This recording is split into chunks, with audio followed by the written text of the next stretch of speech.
બાળ દોસ્તો, કેમ છો? મજામાં ને?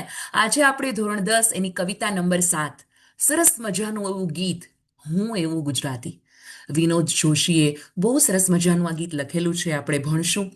હજી સુધી જો તમે આ ચેનલને લાઇક, શેર અને સબસ્ક્રાઇબ ના કરી હોય તો કરી લેજો, જેથી કરીને આવનારા તમામ વિડીયોઝ જે છે એની માહિતી તમને મળતી રહે. વિનોદ જોશી, કે જેમનું પૂરું નામ વિનોદ હરગોવિંદ દાસ જોશી, એમનું વતન જે છે બોટાદ. એવો ભાવનગર યુનિવર્સિટીમાં ભાષા ભવનમાં પ્રાધ્યાપક અને અધ્યક્ષ તરીકે કાર્યરત છે. ગીત અને દીર્ઘકાવ્ય અને વિવેચનમાં એમનું સ્થાન જે છે એ નોંધપાત્ર છે. ઝાલર વાગે જૂઠડી, શિખંડી વગેરે તેમના મહત્વના કાવ્ય સંગ્રહો છે. અભિપ્રેત, નિવેશ, રેડિયો, નાટક સ્વરૂપ સિદ્ધાંત, સોનેટ એમના વિવેચન ગ્રંથો છે. એમણે ગુજરાતી સાહિત્ય અકાદમીના પુરસ્કાર અને ગુજરાત રાજ્યનું સાહિત્યનું ગૌરવ એવોર્ડ એનાયત થયેલા છે. અહીંયા શું છે આ કાવ્યમાં, આ ગીતમાં શું છે? તો કે અહીંયા ગુજરાતના મહિમાનું વર્ણન કરતા કાવ્યોમાં આ એક વિશિષ્ટ કાવ્ય છે. ઘણું બધું ગુજરાતી વાત યાદ હોય તો આવી ગયું. જય જય ગરવી ગુજરાત, હે ને?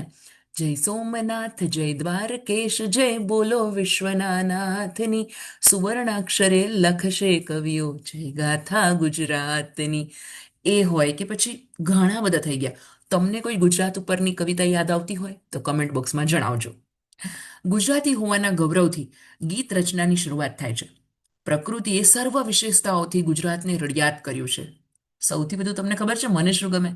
ગુજરાતમાં સૌથી લાંબો દરિયા કિનારો, 1600 કિલોમીટર લાંબો દરિયા કિનારો એ ગુજરાત પાસે જ છે. અહીં નદીઓ, પહાડો, રણ, જંગલ અને સમુદ્ર બધું જ મળ્યું છે. એ કારણે ગુજરાતી પ્રજાનું ખમીર ખીલી ઉઠ્યું છે. યાદ છે આ ગુજરાતીની ગુજરાતને રિલેટેડ સરસ મજાની કવિતા બીજી પણ મને યાદ આવે છે. જ્યાં જ્યાં વસે એક ગુજરાતી, ત્યાં ત્યાં સદા કાળ ગુજરાત, હે ને? તો એ પણ છે. અહીં ગાંધી સરોવર, સરદાર એ જેવા પ્રેરણા પુરુષો પાક્યા છે, જે સદીઓ સુધી વિશ્વને જ્યોત બની અને માર્ગ બતાવતા રહેશે.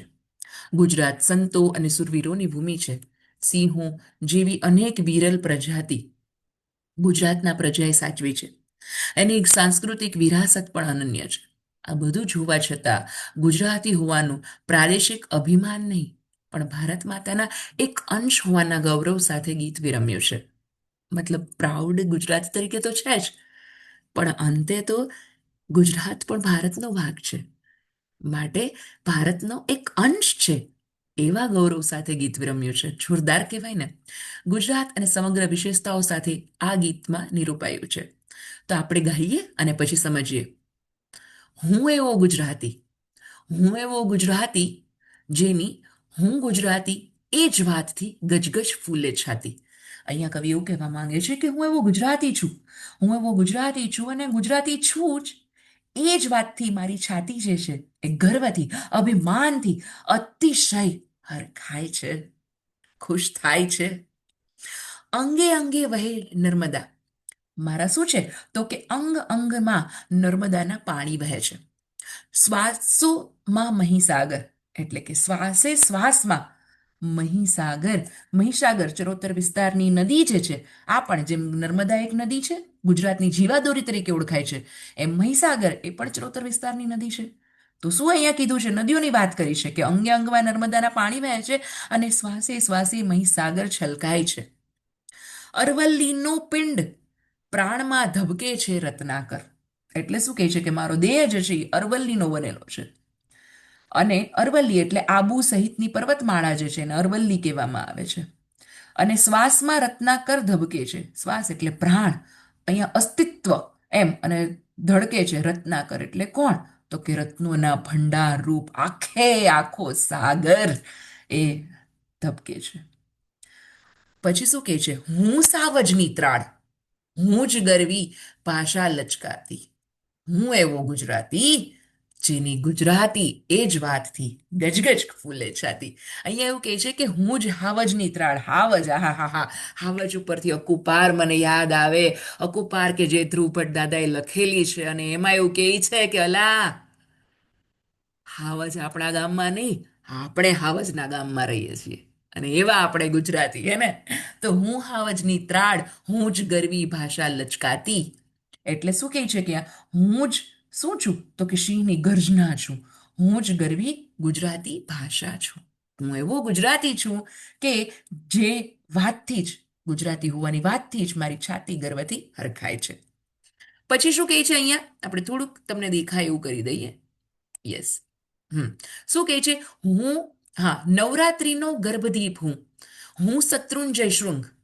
સૂર્ય મંદિરે ગુંજરતો હું, ધવલ તેજનો ભૃંગ. અહીંયા એવું કહે છે કે હું જ નવરાત્રિનો ગર્ભદીપ છું. એટલે તમને ખબર હોય તો નવરાત્રિ ઓફકોર્સ આપણે ઉજવીએ જ છીએ નવરાત્રિ, એને ગર્ભદીપ છું હું. શું છું એનો? ગર્ભદીપ, કે જેની અંદર આપણે દીવો પ્રગટાવતા હોય એ. શત્રુંજય શિખર છું. શત્રુંજય એટલે સૌરાષ્ટ્રના પાલિતાણામાં આવેલ પર્વત, તમને ખબર હોય તો એ શત્રુંજય છે. એનું શિખર છું. શિખર એટલે એની ટોચ જે છે એને શિખર કહેવામાં આવે છે. હું જ સૂર્ય મંદિરના શ્વેત તેજરૂપી ભમરાનો ગંજારવ છું. હું શું છું? ધવલ એટલે શ્વેત, તેજ એટલે પ્રકાશથી એમ ભમરો એની જે છે સરસ મજાની ગુંજારવ હું છું. હું જ ગિરનારનો ગોખ છું. ગિરનારી ગોખ એ જુનાગઢની અંદર, એ આહાહાહા, જુનાગઢના ગિરનારનો પર્વતનો ગોખ એ પણ હું જ છું. અને હું જ શું છું? તો કે દ્વારકાના કૃષ્ણની પ્રેમ સુધાનો રસ પાઉં છું. એટલે એવું કહે છે કે શું કહે છે? મીરાની કરતાલ હું, નિત્ય એક આખ્યાન. અહીંયા એવું કહે છે કે હું ગિરનારી ગોખ અને દ્વારિકા હું જ સુધાકર પાતી. એટલે કે દ્વારિકાના કૃષ્ણનો પ્રેમ સુધાનો રસ પાઉં છું. આહાહાહા, હું એવો ગુજરાતી છું કે જે નામ માત્રથી જ, એટલે કે ગુજરાતી હોવાના ગર્વ, એને હોવાથી જ ગર્વ અનુભવું છું. Give me just 1 minute. Yes. પછી શું કહે છે અહીંયા? હમ દુહા છંદની હું રમઝટ, હું ભગવું ભગવું ધ્યાન. આહા, હું દુહા છટની હું રમઝટ, હું ભગવું ભગવું ધ્યાન. મીરાની કરતાલ હું જ હું, નિત્ય એક આખ્યાન. એટલે અહીંયા એવું કહે છે કે હું જ દુહા છંદની રમઝટ છું. હું જ ભગવે કપડે ધ્યાન ધરું છું. અહીંયા શું છે કે હું જ ભગવે કપડે ધ્યાન ધરું છું, નિત્ય એક આખ્યાન. મીરાની કરતાલ હું છું. મીરા જે છે, ઓફકોર્સ આપણને કોણ નથી ઓળખતું મીરાને. હું જ મીરાની કરતાલ છું. સરસ મજાના મીરાની હું શું છું? તો કે કરતાલ છું. અને હું જ નિત્ય એક આખ્યાન છું. હું જ રોજ કવિ પ્રેમાનંદનું એક આખ્યાન છું. આખ્યાન તમને ખબર હોય તો મધ્યકાલીન કાવ્યનો એક સાહિત્ય પ્રકાર છે કે જે આખ્યાન, અખાના પણ હોય છે, પ્રેમાનંદના પણ હોય છે આખ્યાન, કે જેની અંદર એ સરસ મજાની રીતે કાવ્ય સમજાવતા, મતલબ પદ્યનો એક પ્રકાર છે. હું વીણા, હું વિજાણનનું વાજિંત્ર છું. શું છે આર્યું? વિજાણનું હું જંતર એટલે વાજિંત્ર છું. હું નરસિંહની પ્રભાતી. આહા, જ્યારે નરસિંહ મહેતા આવે અને નરસિંહ મહેતાના પ્રભાતિયા તો આવે જ, એટલે હું જ છું એ બધું. રાઈટ. સૌરાષ્ટ્રની રસધારામાં આ વિજાણન નામનું એક પાત્ર આવે છે અને એ જ હું જ છું. અને ઓફકોર્સ નરસિંહ મહેતા, એને કોઈ કોણ નથી ઓળખતું. એના પ્રભાતિયા, એ સરસ મજાના સવારે ગવાતા ગીતો હોય એને પ્રભાતિયા કહેવામાં આવે, અને હું પણ એ જ છું. હું ગાંધીનું મૌન, હું ગાંધીનું મૌન છું. અને હું જ સરદાર તણી છું હાક, હું જ સરદારની હાકલ છું. આમ સરદાર પટેલની એક આમ દહાડ જ કાફી હોય, અને એટલે જ એને લોખંડી પુરુષ તરીકે ઓળખવામાં આવે છે ને. તો હું જ સરદાર તણી છું હાક. હું જ છું સત્ય આયુધ જેની, દિગ દિગંતમાં ધાક. એટલે કે શું છે? તો કે હું શું છું? તો કે હું સત્યરૂપી શસ્ત્ર છું કે જેની દશે દિશામાં ધાક છે. એકદમ ધાક એટલે ડર, બીક. હું સંતોનું સૌમ્ય છું. સૌમ્ય એટલે શાંત અને સુંદર, મતલબ અમને દાળતાય આવડે છે અને અમને આછું સ્મિત કરતાય આવડે છે, અમને મલકાતાય આવડે છે અને ખખડાવતાય આવડે છે, હે ને? એવી રીતે હું સંતોનું સૌમ્ય સ્મિત, તલવાર સુરની તાતી. એટલે કે હું સંતોનું સૌમ્ય સ્મિત છું ને હું સુરવીરોની તીક્ષ્ણ એટલે કે ધારદાર તલવાર પણ છું. હું એવો ગુજરાતી છું કે જે ફક્ત ગુજરાતી છું એ વાતથી જ મારી છાતી ગર્વથી અતિશય હરખાય છે. હું માટીનો જાયો, હું મારી માટીનો જાયો, એટલે કે હું મારી માટી એટલે ગુજરાતની ધરતી, ઓફકોર્સ એનો સંતાન છું, એનો પુત્ર છું, એનો દીકરો છું, એને દીકરી છું. મતલબ હું ગુર્જર અવતાર, હું જન્મે ગુજરાતી છું મારે શિરે ભારત માતાની આશીષનો વિસ્તાર. એટલે શું કહે છે કે મારા શિર ઉપર ભારત માતાના પુષ્કળ અને પુષ્કળ આશીષ છે, આશીર્વાદ છે. હું કેવળ હું હોઉં છતાં, હું કેવળ હું જ હોવા છતાં હું સદા હોઉં મહાજાતિ. હું ભારત માતાનો અંશ છું.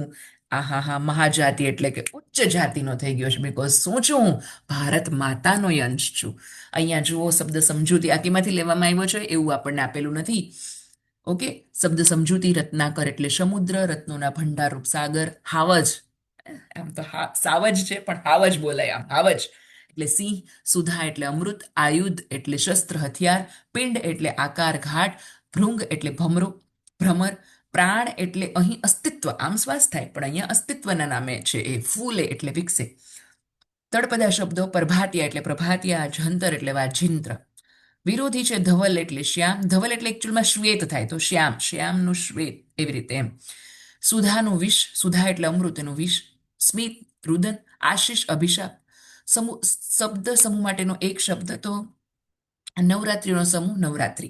અહીંયા આ કાવ્યમાં કવિ નદી, કઈ નદીનો ઉલ્લેખ થયો છે તો કે નર્મદા નદીનો જે છે એ ઉલ્લેખ થયો છે. યસ, આ કાવ્યમાં કવિ નરસિંહ મહેતાને શા માટે યાદ કરે છે? ઓફકોર્સ એના પ્રભાતિયા માટે. પછી આવે છે પછીનો પ્રશ્ન જે છે, કવિ એક બે વાક્યમાં આપો કે આ કાવ્યમાં કવિ મહાત્મા ગાંધીજી અને સરદાર વલ્લભભાઈ પટેલ જે છે એમની કઈ વિશેષતા માટે યાદ કરે છે? હે ને? તો એમાં શું આવશે કે શું કામ, એમ કઈ વિશેષતા છે? તો કે ગાંધીજીનું શું આપેલું હતું અને સરદાર વલ્લભભાઈ પટેલનું શું છે? તો તમે જણાવી શકો એ બંનેની વિશેષતા. તો કે સરદાર વલ્લભભાઈ પટેલ જે છે એ કેવા હતા? ઓફકોર્સ એની દહાડના સંદર્ભમાં દર્શાવાયું છે, રાઈટ. અને ગાંધીજીના કેના સંદર્ભમાં દર્શાવ્યું છે? તમે જેવી કવિતા યાદ કરશો ને એવું તમને આરામથી એના સવાલ જવાબ આવડી જશે. જુઓ અહીંયા, હું ગાંધીનું મૌન, મૌનના સંદર્ભમાં, અને વાહ હતું એ હાકના સંદર્ભમાં, દહાડ, હે ને? એવી રીતે કવિની છાતી શા માટે ગજગજ ફૂલે છે? પોતે ગુજરાતી જ છે, હે ને? એ કવિની છાતી ગુજરાતી હોવાની વાતથી જ જે છે એ ગજગજ ફૂલે છે, એમ. પછી શું છે તો કે સત્યના આયુધની કઈ વિશેષતા છે?